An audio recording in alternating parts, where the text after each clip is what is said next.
Well, our next question here from Ava for Chuck Crosby. Purchased the first condo 2 months ago. Since then, she's been noticing about two different assessments, she says, in the past 2 months. One's for a roof. Oh, boy, that's a big one.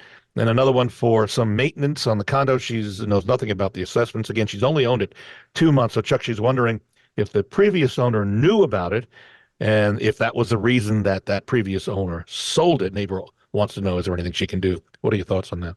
My thoughts are, well, the first thing we need to find out is when those assessments were made. Okay. When was the seller notified of them? Now, it it doesn't it doesn't necessarily change the paradigm here if he knew about it or didn't know about it. So the whole what did he know, not necessarily an issue. It's what you knew or should have known.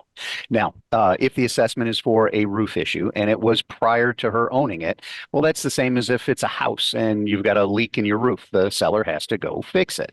So that fee would be a seller's fee. Now, did the seller know about it and didn't disclose it?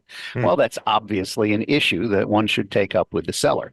Did the seller not know about it? Well, maybe that gives him a little bit of a shield against any possible action. But in fact, he's still going to have to take care of it. The When we do a closing, we will always get with property management companies and we will ask them, are there any assessments against this property? And we'll get that information. A lot of management companies use a third party, HomeWise Docs.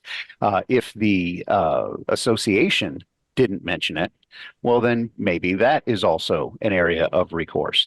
But typically, when you do a closing, that's something that we always look for is what those assessments are and who should be paying them. Because a roof assessment prior to closing, that's a seller's fee.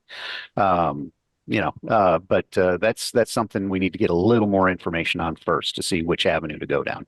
Got it. All right. A reminder, you can read about our reviews. We're very proud of our reviews. Go to LouisvilleZillow.com or LouisvilleGoogle.com.